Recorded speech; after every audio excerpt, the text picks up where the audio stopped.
Welcome back to another episode of TVGP's Critical Misses.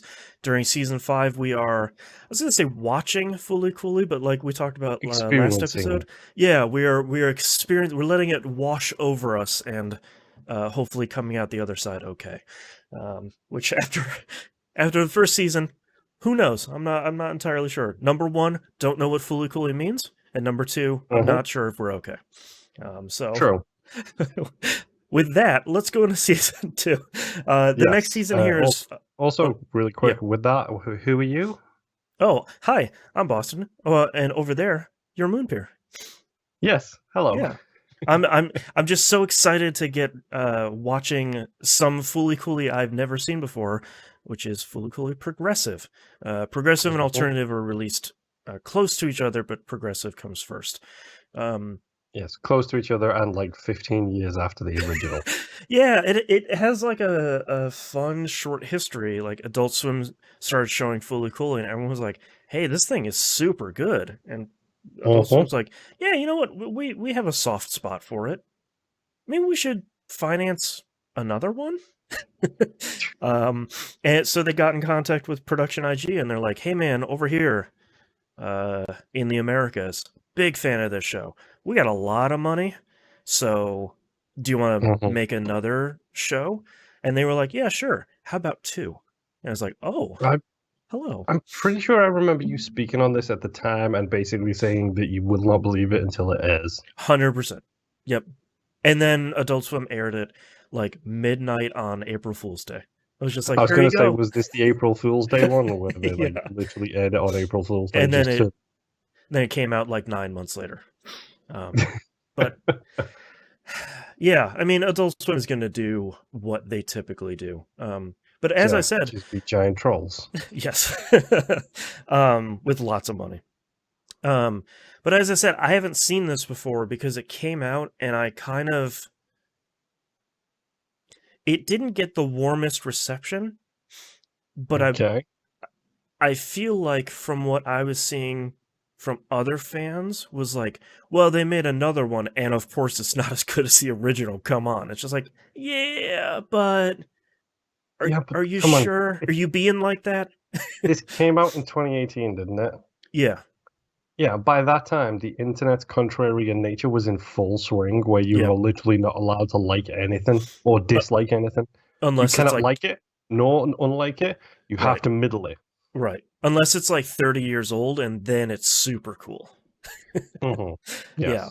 So I wasn't really dissuaded by the feedback to it, because it was like, of course no one likes new anime because it's not as good as the anime that was like, oh, my favorite year of anime is like 73. Oh, that's when the goods. Oh man, like it's just, you 73? Know how it goes. Really? Was that just a number picked out of the air? Yeah, I don't know. A specific reason why you picked 73. There was probably some like hot trash coming out in 73. I bet, and I bet it was real bad.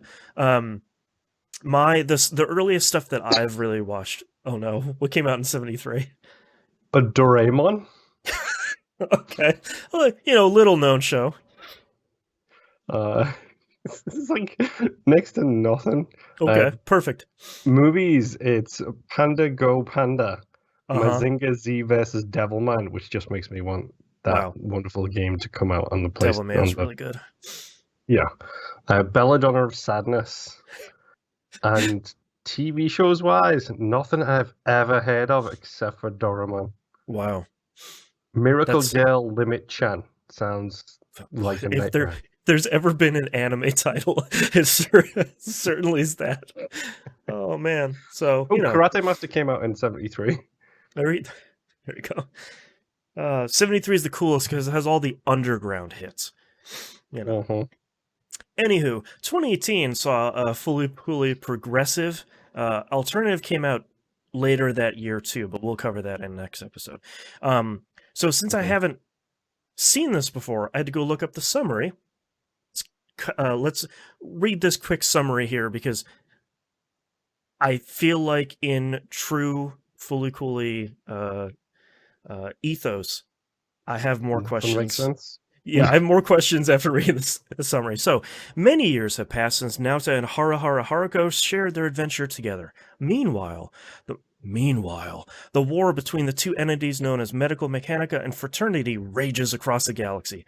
Enter Hidomi, a young teenage girl who believes there's nothing to expect from her average life, wink, up until one day when a new teacher named Haruko arrives at her school. Soon enough, Medical Mechanica is attacking her town, and Hidomi discovers a secret within her that could save everyone, a secret that only Haruko can unlock. Is it the forehead boners again? I mean, we can only hope. Yes. So a lot of questions there about like. I'm guessing that this is essentially going to be the same kind of storyline as the first season, except female protagonist instead of. I already forgot his name. Naoto. Yes. Naoto, sorry. Instead of him, and potentially less. I'm actually curious. Let's find out if this is as anime laden as the previous one. Like, will they start making Bleach and Naruto references? Right. Like, is it still a peek into the chaos that lives inside my head, or is it kind of, have they toned it down in the intervening decades, which is scary to say.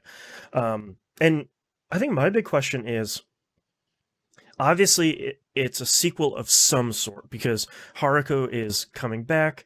The war between the Fraternity and Medical Mechanica is still going on.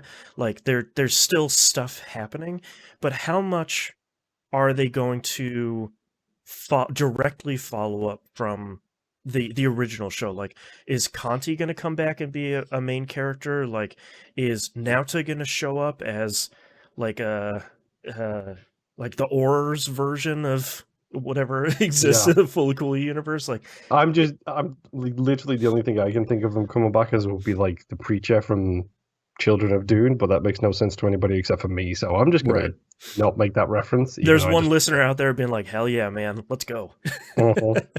Yeah, I think that's the biggest thing I'm curious about, because I guess I didn't really.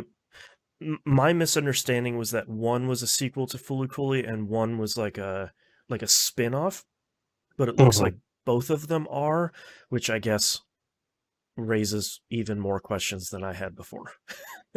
Yeah, I mean, what's the bets that Haruko, is it? I can't remember her name either. Yep. Is older. Right. I wouldn't say more mature because... No, still insane. Yes. Yeah. Yeah, and I'm curious if the references in the thirst keeps up. That's the main thing I'll be looking for here.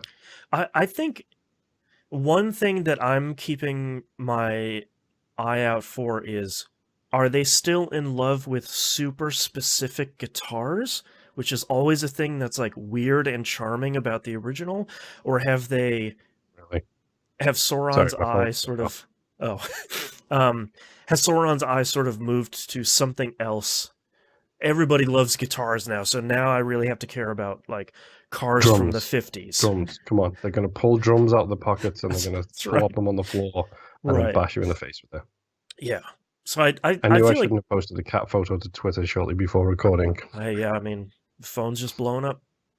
So I think that's the thing that I'm sort of curious about, is like, are they weirdly fixated on guitars this time, and like really specific guitars, or has that swung to something else?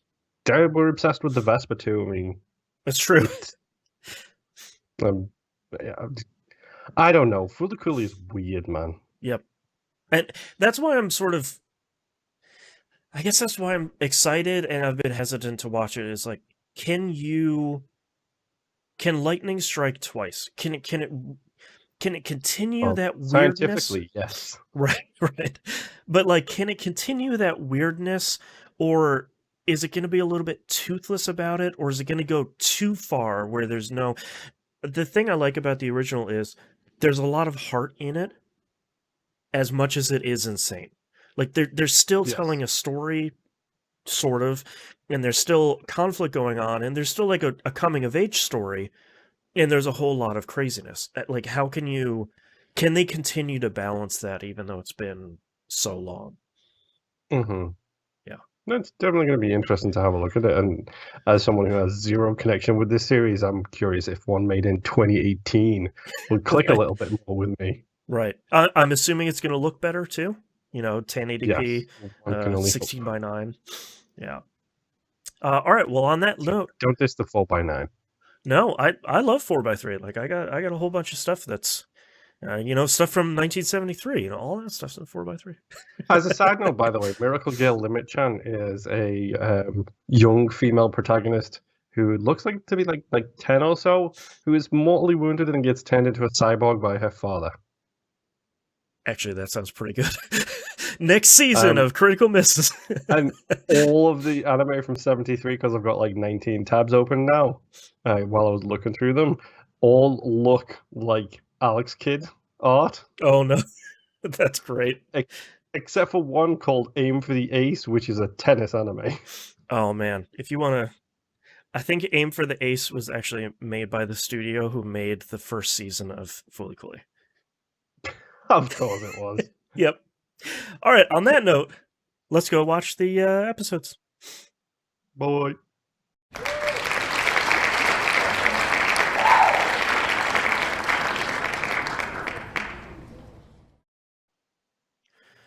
Well, we watched this thing.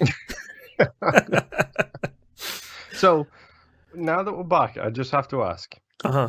And this is probably something I should have mentioned last week, maybe. Sure.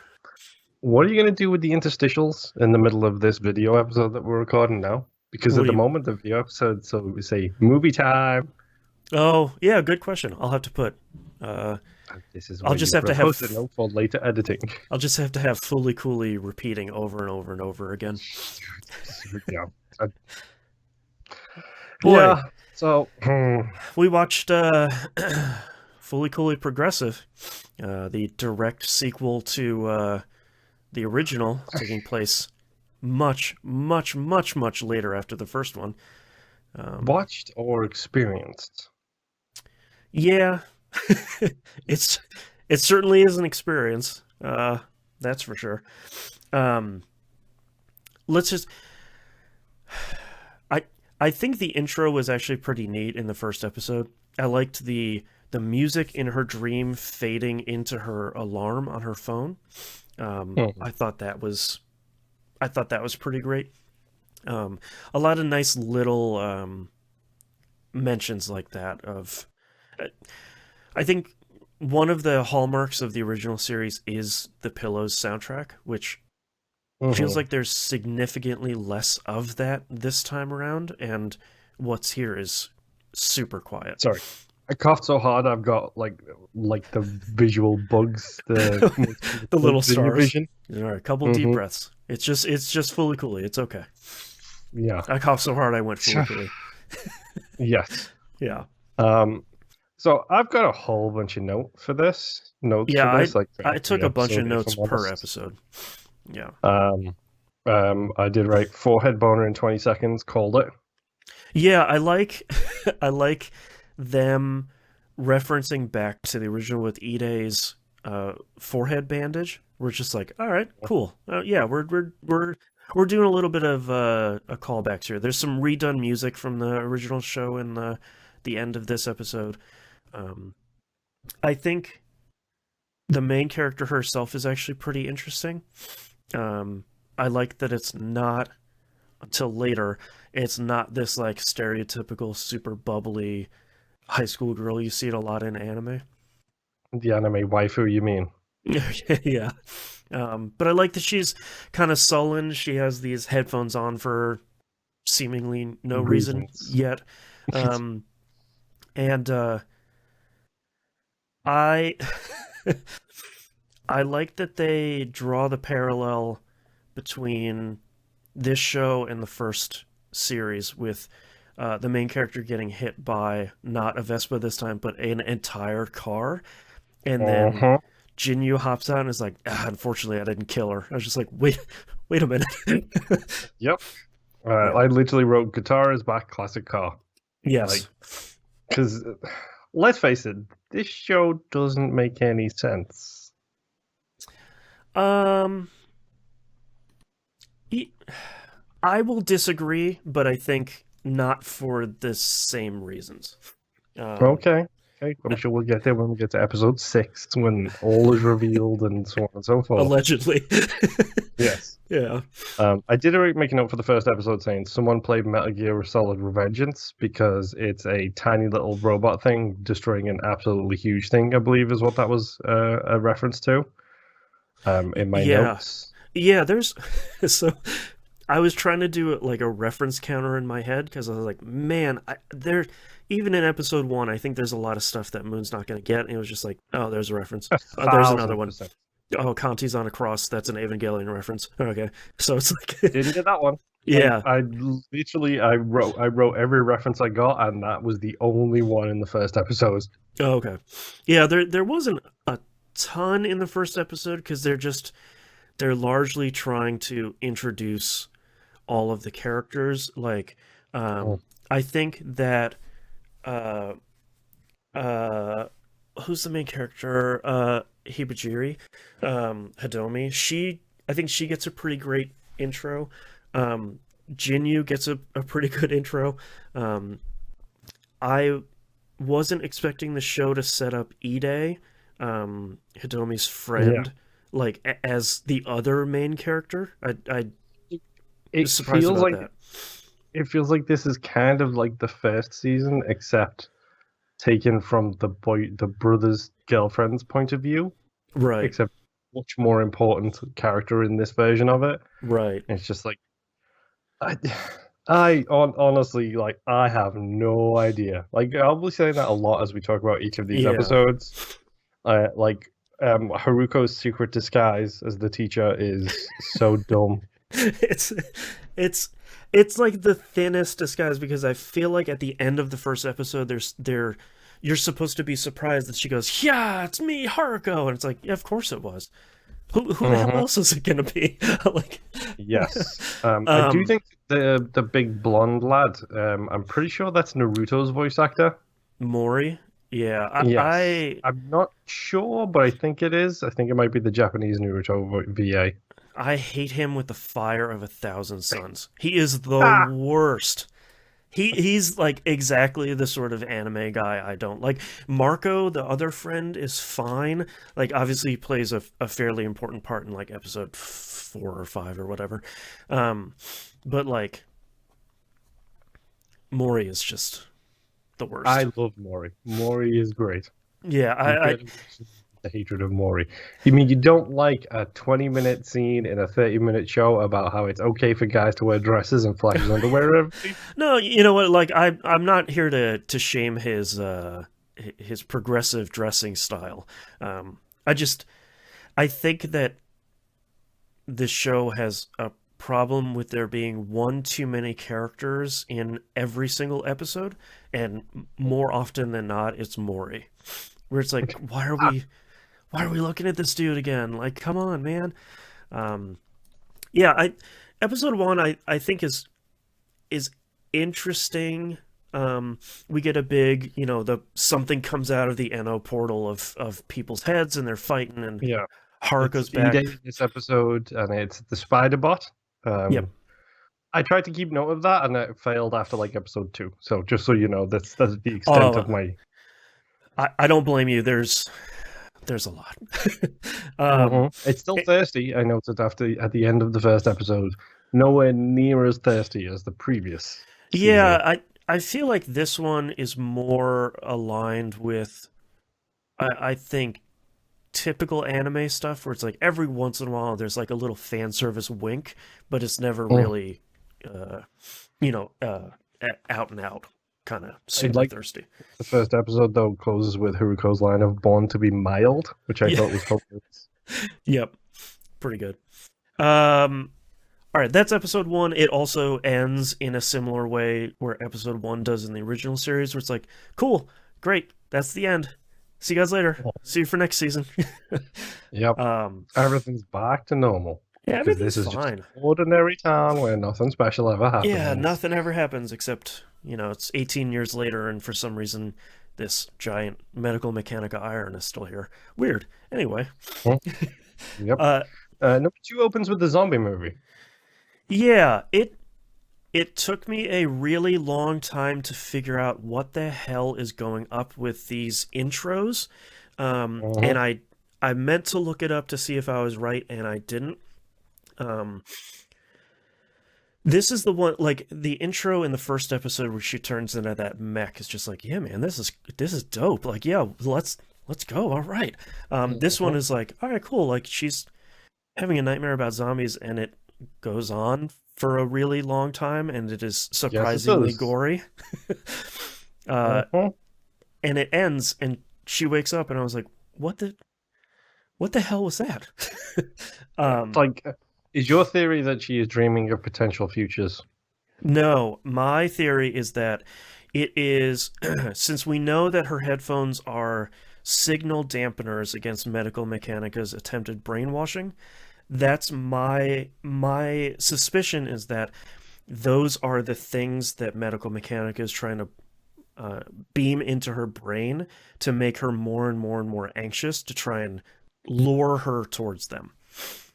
Okay, because I don't think they're signal dampeners against the brainwashing. I think they're signal dampeners against her NO power to be able to turn into the mech, because they're the thing that stops her from turning into the mech. So I think they were given to her by Medical Mechanica to stop her from being able to express her power, which is why when they're a little bit broken, that's when she goes full-on waifu. Right. So I think that possibly it's either her predicting certain futures, or something along your lines. It could be her power trying to force its way past the dampening of the headphones. Right, trying to break through. Yeah. I think episode 2, this is the one I wrote the fewest notes on here. I think easily this is the worst out of the 6 here. It's just, I feel the same way about episode 2 in the original show, where it's sort of like, okay, like you hit us with something really impressive in the first episode. Second episode is like kind of the polar opposite of this. Like, she goes to find Ide living in the slums, and he's getting beaten up on his day job and getting half dead, and he's selling airsoft guns, which are specifically 5mm pebbles, and if you can't get a 5mm pebble, then just buy the pebble grinding device. That was a really good scene. I like that. And if you can't carry the pebble grinding device, here's the, like, it just, I thought that was a really good one. Yes. And also this episode is responsible for a theory that I came to later, but we'll get there in like episode 5 or 6. Yeah. I did make a note here, which was like, is Kanti the car? Like, is Kanti seriously like being resurrected as the car? Because it's his color, his style. Because Jinyu busts in with her car being transformed as like a humanoid sort of mech robot thing, which was pretty okay. The big reveal in this episode is that Jinyu is part of Haruko. They are two halves of the same thing. Which, whatever that thing is. Which I looked up because I was like, when was I supposed to have understood that they were two halves of the same person? And someone was like, well, obviously it's, the stuff that happens during the credits sequence. And it's like, you're expecting that I understand literally anything after watching that credit sequence 6 times? Like, go watch the Bleach credit sequence and they're all wearing normal human clothes, and it's like, dude, what's going on? Right, it's just like, yeah, like the idea that any credit sequence is anything more than something cool looking to enjoy this cool music to, like, I don't really know. This is when Haruko brainwashes the class, right? This episode? Yeah. That is, I think it's a really great scene that, like, so typifies how dumb/lazy Haruko is, because she brainwashes people, and then with the I don't remember if it happens at the end of this or the beginning of the 3rd episode, but there's a photo book of all the cool adventures during school, and it's this episode. Yeah, and it's like this gorgeously drawn, incredible thing, and then the main character looks over their shoulders. Yeah, and it's like stick figures with crayons, and I was like, all right, that's actually really pretty good. It just made me think of Doctor Who with the psychic paper, to be honest. Yeah, where it's like, oh, look at all these adventures, and Haruko's just like taking 20 minutes to scribble the whole book. Episode 3 is the beach episode. The beach episode. You gotta have one, right? A beach or a spa. It's gotta be one or the other. Yeah. Boy, the story kind of is this why you don't like Mori, because of this episode? No, I feel badly for Mori. He's just he wants a little bit of love, and he thought he found someone really great, but she was, charging him for her time. Which then turned into, here, this isn't you paying for a date, you paid for this flower pot. Yes. This very important flower pot. Which is so important later on. I like Jinyu in this episode a lot. Like, stone-faced. I like Jinyu as a character a whole lot in general. Because she's... That's the other part of Haruko, correct? Yeah. Yes. She's so stone-faced, and she's so serious about stuff, and her, like, so blandly enjoying a day at the beach, it to me is just really tickled me the whole time. It's especially funny because she's just having these stone-cold serious conversations with Haruko. Like, these two people who seem to hate each other, want to fight all the time, but they're just having a conversation at the beach while everybody else is, doing whatever. Yep. Not a big fan of the scene later on where Haruko is kind of undressing Hidomi, and he walks in, and it's like, okay. Yeah, that feels like Haruko, like the most extreme version of her character, which is like, yeah, I'm gonna let this thing get away from me. But yeah, I really like Jinyu, like, getting buried in the sand by Haruko and having a conversation about, like, look, you can't trap them. Like, we're both here for the same thing. Like, you need to take this seriously. I can help you, but we need to come to an accord. And she's just getting buried and then concrete. Yeah, buried in concrete in the sand. It's really great. And then, like, literally says, "Why is this supposed to be so fun?" Right. And then later on, while Ide is having a crisis of confidence, turns out that Jinju is talking to him under the water. Yes. Jinyu's great. I love it. Yes. And the fact that the car, like, still rescues them in the car in the concrete sarcophagus is kind of dumb. Yeah, I love it that she's always driving her car from the back seat, just chilling there, looking cool, and then it still rescues them when she's in this concrete cocoon. God, it's so good. Yes, but this is also the episode where we learn about the headphone drills. Yes, which is certainly not what I was expecting that direction to go. Nope, and it's gross. It's very, very, very gross. Yeah. Because, the Hidomi does the whole thing where she's about to change, and then the headphones kick in, and then it's just, hey, let's just drill directly into the skull. And then this, at the end of this episode, moving into the next one, is where we get the personality shift. Right, where she's, let's say, energetic, which is literally the opposite of her normal thing. And I think it's... Most shows would be dealing with, like, her entire class being like, hey man, what's up with her? Like, she doesn't talk at all, and now she's being real weird. But her entire class is still under some brainwashed and doesn't care. Yeah, brainwashing from Haruko, and they're just like, yeah man, cool.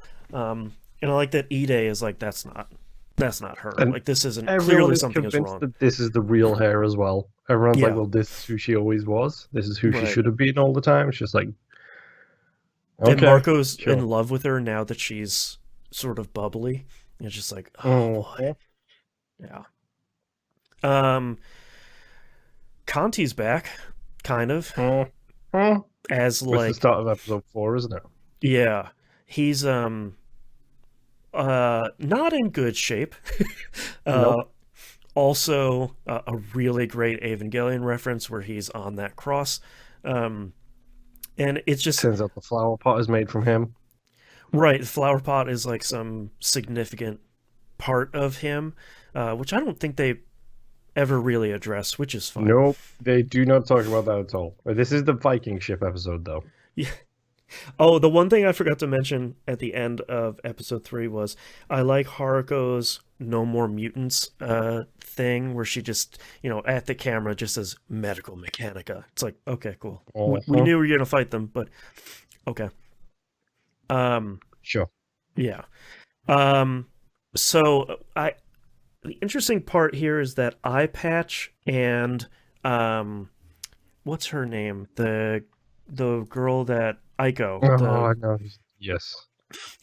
They Eye Patch, Aiko, and Aiko's dad are all kind of suddenly very important characters.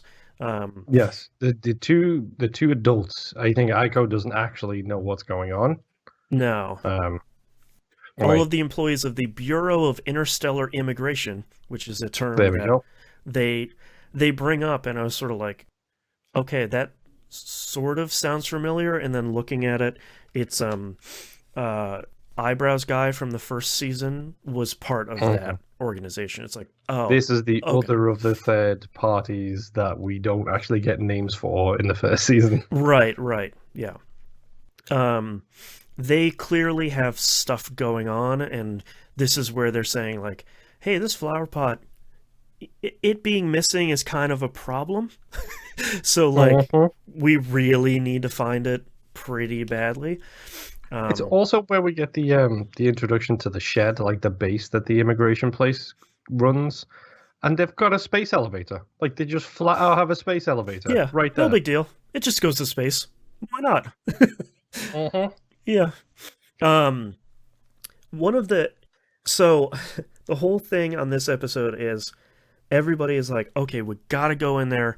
We gotta attack the Medical Mechanica factory, and we gotta get the Pirate King to do something. Haruko feels one way, Ginyu feels the other way. Haruko wants to capture him and keep him and his power for herself.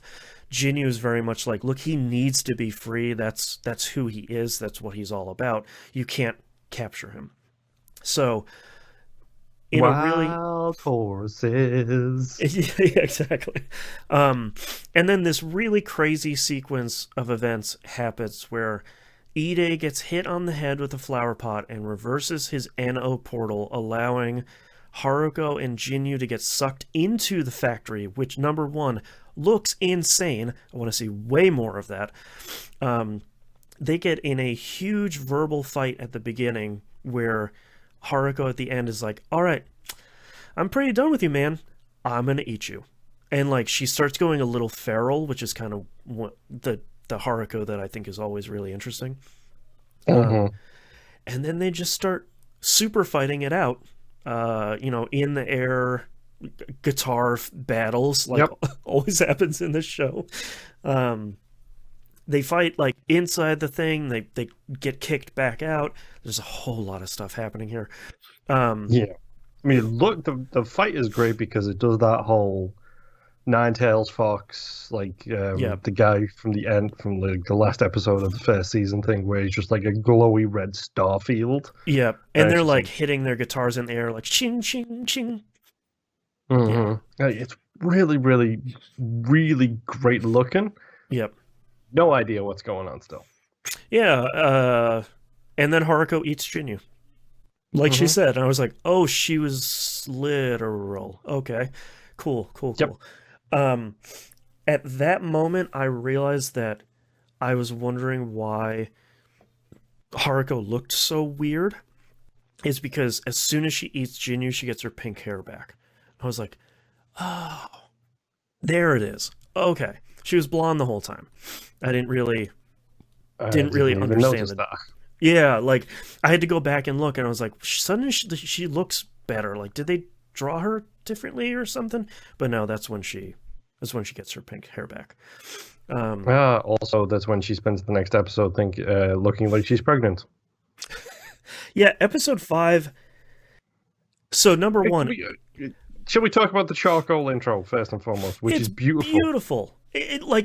I'm watching this and I was like, God, this is really great. And then like I was like, man, it's a shame that we won't see this ever again. And then the whole rest of that episode looks incredible. It's done in the charcoal style. Yeah, and I'm like, man, where have you guys been? Like, episode 1 through 4 looks fine, not great. Episode 6, fine, not great. 5, beautiful, outstanding. Like what happened? Yeah, I don't know. Like this happens every once in a while in some series. Like Tengen Toppa Gurren Lagann had a famous episode where it's like the rest of the show. Just said a whole bunch of words, by the way. There's like 26 episodes that look normal, and like one of them in the middle just looks wild, completely different. It's like, oh, okay, weird. I wrote Puppy Conti is adorable. Just the little his little head the with little like TV thing. Yeah. Yeah. It's so this is where I came up with my theory. Okay. Is NO energy secretly teenage horniness? Maybe it's just, we keep referencing the Scott Pilgrim movie. Maybe this is just the version of that where it's just getting too frisky and then a robot pops out of your head. This is also the go to the fairground episode, do it as couples. And then we're gonna full on bibbidi, full on babbidi, and use like a vacuum to suck the NO energy out of you. Yep. So we can power our super mech, and Ide gets turned into a skin suit. Yeah. Yeah, a skin suit with 2 tiny little speakers on it that said, "Please, I need water." And it does the manga callback. It just does a whole bunch of stuff in the manga style as well in this episode. And it looks so good. Like it where the stuff so much better than the first one. Where the stuff in the first season was like this incredibly energetic manic thing. It's so interesting to see this like almost 3D manga panel thing where it's sort of flowing from one thing to another. Like it really, really cool. Cool effect. But yeah, that's where I came up with my NO energy as teenage horniness, because it's like every single time it's associated with like it's showing up, it's because people are horny. Yeah, can't go wrong. Something's gotta happen. Main characters. Mom is gonna close the cafe because they're sick of waiting for their dad to come back from working at Medical Mechanica. Which, got bad news for you, kid. Yeah, the theme park. I really like the main character crap talking Haruko here, where she's saying like, "You're just in love with that weird bird thing. You're just a girl in love." And I was like, yeah, a shot to the heart, man. Like you figured it out, dude.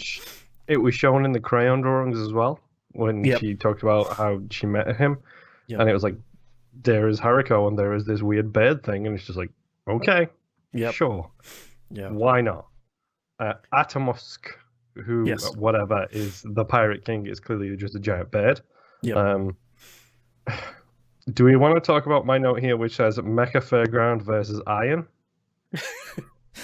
What when how this show is full of so much bonkers stuff. How do you make that make sense? Yeah, like when they tipped over the Medical Mechanica Iron, I was just sort of like, okay, I feel like I don't really understand why that entire scene happened until this episode. That's the one that happened because the other boy, the main boy who isn't Ide and isn't Nori, Marco. Yes, he got the forehead boner that pushed her all the way into the sky. The giant like stories tall horn that comes out of his head that pushed it over.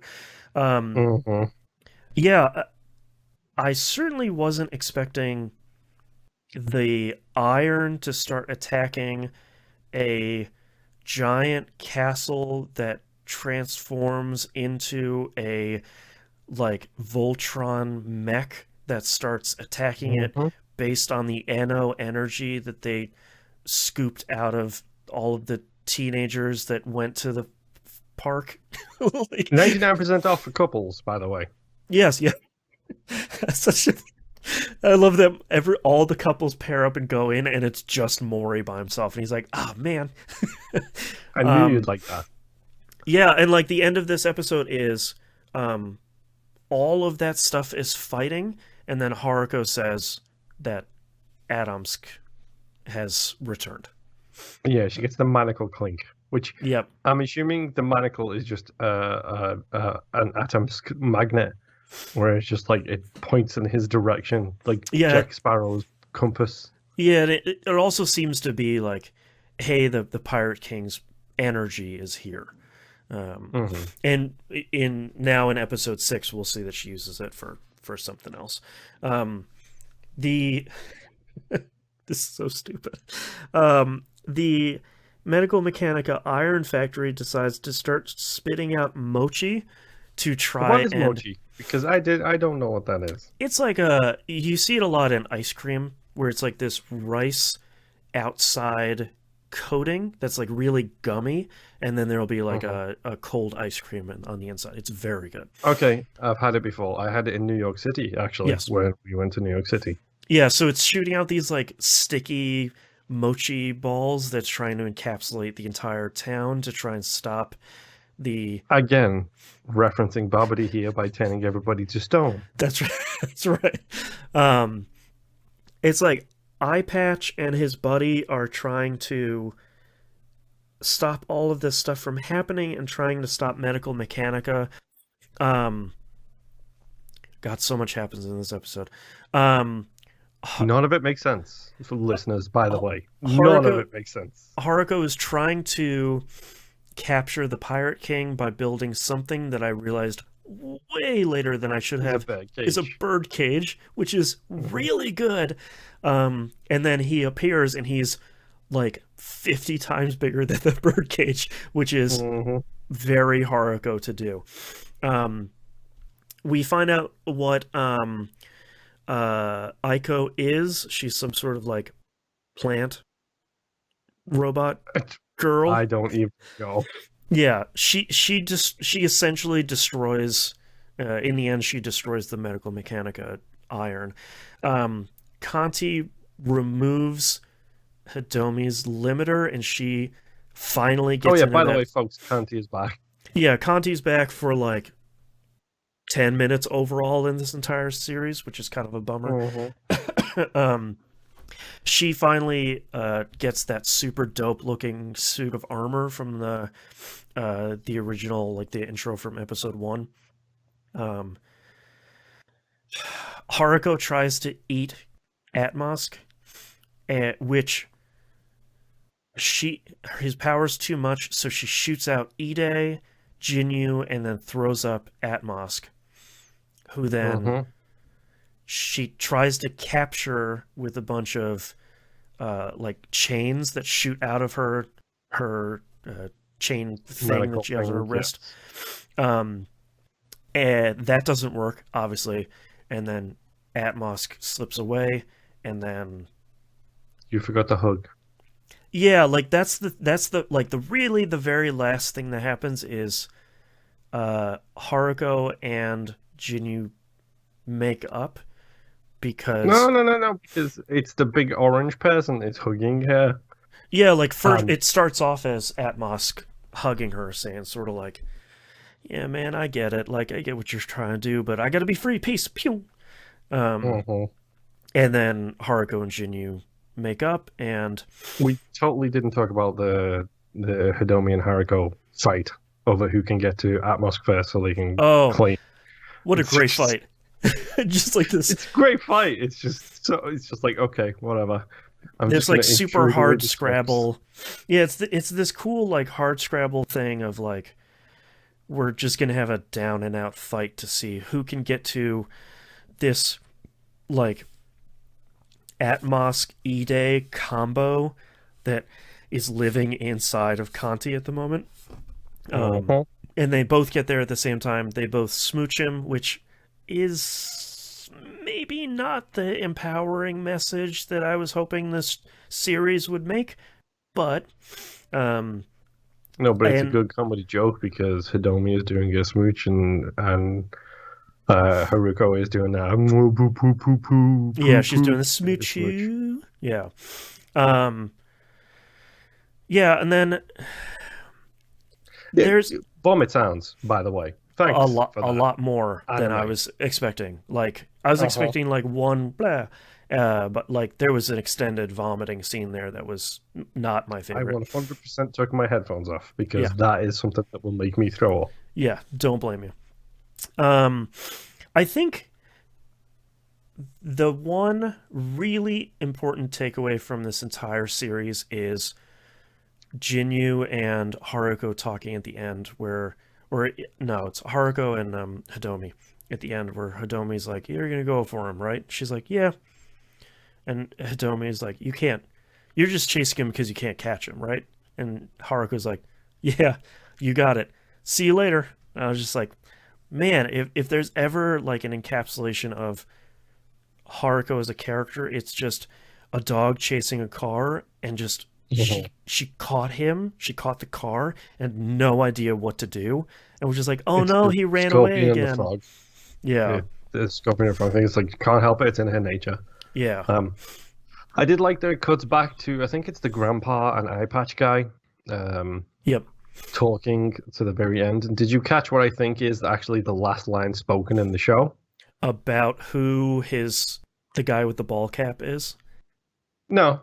Okay. Did you catch that? No, I missed that completely. Oh, that's Eyebrow's son. That's pretty good. Because his very last line is like, his ball cap had slipped up and he doesn't have eyebrows, and he goes, don't look at my eyebrows. And I was like, oh, that's his son. Oh, okay. I didn't catch that one. It might have been like literally might have been the sentence before that. Mm-hmm. But someone literally says, don't you understand? There was no meaning. And I was like, 1000% show. 1000%. Yeah. Literally close the season with the meaning of the show. Yeah. Thankfully, we do get a happy ending. Like, Hidomi and Ide finally communicate their feelings towards each other.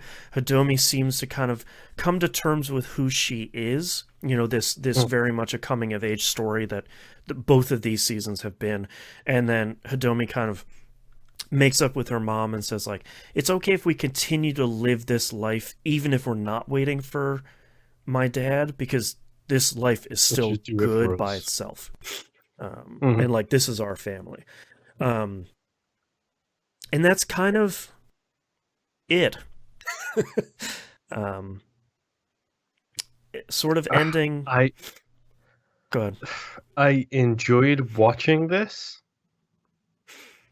in a very like a sketch show kind of way, where like it's just things are happening. Disparate pieces that make no sense and do not connect together in any way, shape, or form. You may be able to make them connect together, but I ain't gonna go and do the internet rabbit hole that's needed to make all these pieces connect together. So I'm just like, cool robot fight scene, cool giant bird cage, cool selling airsoft guns. I'm just watching it like as a sketch show at this point, where it's just like I'm waiting for the funny to show up because it's ostensibly kind of a comedy. I will enjoy that, and I will not try and put these pieces together because I don't think I have the time or the mental capacity right now to do so. Well, and I think I didn't enjoy this. I will just put this out there flat out with no real sugarcoating on it. I as much as I love the original season, I feel like Progressive is so beholden to recreating what made the original series so successful without getting it at the same time. Like, part of the bittersweet... So you think they're trying to sprinkle some Witcher 3 magic on their cyberpunk? Yeah, a little bit. Like, it's just like, part of what makes the original series so bittersweet is that Haruko is using Naota for the entirety of the show just to get closer to Atmos. But at the end, she really does feel something for him, and she genuinely has some level of affection for him, even though he is a tool. There's none of that in this series of episodes. Like, Haruko is startlingly cold in her approach in her chasing of the Pirate King. Like, that is her goal, and she's kind of stepping over everyone in her way, and all of these people are just tools, but kind of, there's no level of affection there. Like, there's no even level of affection towards Jinyu, who is half of her personality. Yep. And Haruko sort of making up with all these people and kind of coming to terms with all these people around her at the end feels really hollow, because she doesn't really care. Like, at the end of the day, she got a little bit closer to the Pirate King. She didn't capture him. She's got to go do it again. The only positive thing she did was teach Hidomi, if you want it, just go grab it. Yeah, and like, that's the real message of this episode, or this series, is really like, if you want something, no one's going to give it to you. You have to go get it. Like, I really have a weakness for coming-of-age stories, and both of these seasons are very much coming-of-age stories, and that's one big part of Hidomi's growing up. But I feel like there's just something off this entire time, where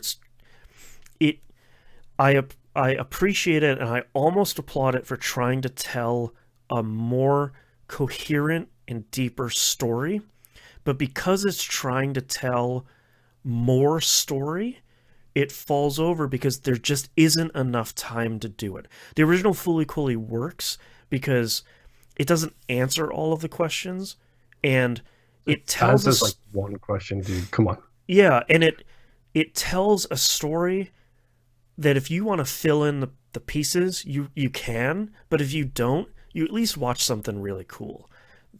Progressive, I think, falls on that, where it's like, it has so much stuff to try and answer that it doesn't need to, that I think it just continually stumbles and falls on its face episode after episode. It's not something that I'm going to say, like, nobody should watch, or if you love the original, don't even bother, but, like, it's just one of those things where I watched it and I was like, man, you kind of loved the original too much without taking the lessons from it. And that's a real bummer. Yeah.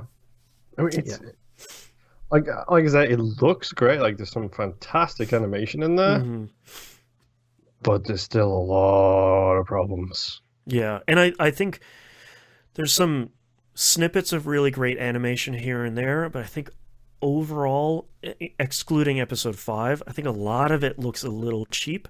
And I really wish there was more music from the Pillows in there, because that to me was like one of the defining things of the original series. Is like, yeah, we got like an actual rock band to just give us their songs and kind of make this stuff really cool. So I don't know. Progressive is fine. I think I was expecting to like it a little bit more than I did, but I'm not really heartbroken that it's not exceptionally good. But we'll talk about next episode, but it does make me a little bit nervous to go into alternative, knowing that there's even more episodes of this thing, which is hopefully good. We'll see. Yeah. All right. Thanks, everyone, for listening. I will see you next time. Bye. Bye, I think. I don't know. What is goodbye anymore? Who knows?